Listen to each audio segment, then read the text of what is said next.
আল্লাহ ছাড়া কিয়ামত কবে হবে কেউ জানে না, এমনকি বিশ্বনবীও জানে না, সাইয়েদনা জিব্রাইলও জানে না। হাদিসে জিব্রাইলে বুখারীর বর্ণনায় সাইয়েদনা জিব্রাইল বিশ্বনবীর কাছে এসে বলে, ও নবী মাতা সাআ, আপনি বলেন কিয়ামত কবে হবে? বিশ্বনবী বললেন, মাল মাসউলু আনহা বিআলামা মিনাস সাইল, প্রশ্নকারী যেমনি জানে না, যারে প্রশ্ন করা হয়েছে জিব্রাইল সেও জানে না। মাল মাসউলু আনহা বিআলামা মিনাস সাইল, ও জিব্রাইল তুমি তো প্রশ্ন করছো, তুমি যেমনি জানো না আমিও, জানে কে? কথা বলেন।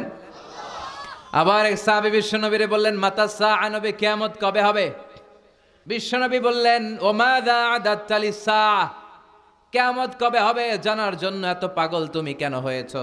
তুমি কিয়ামতের জন্য কি সংগ্রহ করেছো? কিয়ামতের জন্য কি পাথেও জোগাড় করেছো, কি সম্বল আছে? সাহাবী কয়, মা আদাত্তু লাহা শাইআন, ও নবী কিয়ামতের জন্য আমি কোন ধরনের পাথেও জোগাড় করতে পারি নাই, ইল্লা আন্নী উহিব্বুল্লাহ ওয়া রাসূলাহু, একটা জিনিস ছাড়া। বিশ্বনবী বললেন, সেটা কি?